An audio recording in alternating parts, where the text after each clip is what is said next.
Hi, my name's Kristen, and I'm with SSA Architecture. In architecture, we do site visits and measure all the existing conditions before we get started on a project.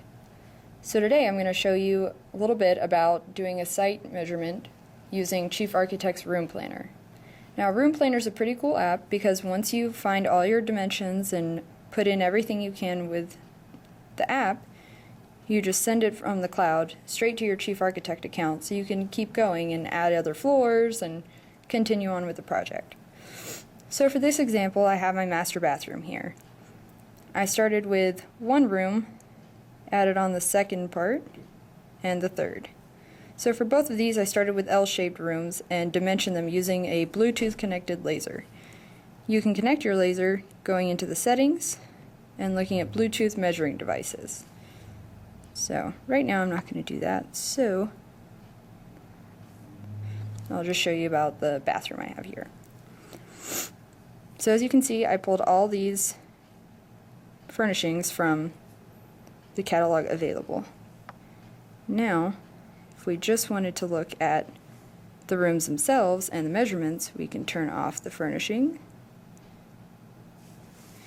And let's say we want to turn on the interior dimensions. So then you can see all the little pieces of the rooms. Now I'll give you a little quick how-to. So, let's leave the display and let's add a new room. Say we have a T-shaped room. Let's move that over here. Now when you do a site measurement, you want to start in one corner and work your way around. So let's say I want to start here. So this wall is really supposed to be 10 feet. So I'm going to move this wall up by clicking it and then putting in my measurement of 10 feet. And let's say this 4-foot wall is really supposed to be 5, so we'll touch this wall to move it out. And then we'll change that measurement to 5 feet. Alright. Let's move this down. This is also going to be 5 feet. This big T section, let's make that 20.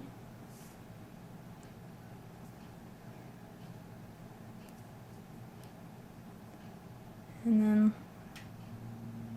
let's say this one is supposed to be 10.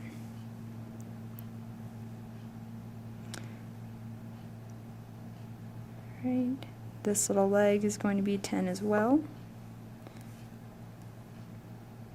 And when you get to this point, you just kind of want to double check your dimensions here, because if you start changing them, they'll start changing all the rest. So if I looked here and for some reason measured something other than 5 feet, if I change it here, it's going to change this one as well.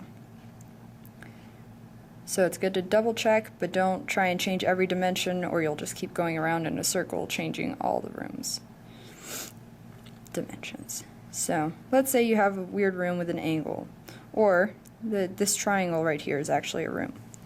Well, it lets you draw your own. So let's zoom in a little. And we're going to start here and pull all the way to this corner. Okay, so it only gives you a certain amount of angles. So you can go 15, 30, 45, 60. So we'll say 60. I'll leave that. Pull this one straight back here and back down to close it. Check, and there's our other room. Now, we can pull this room in. So say it's supposed to match up with that corner. There you go. So that's just a little quick how-to on doing site measurements with Room Planner. Thanks.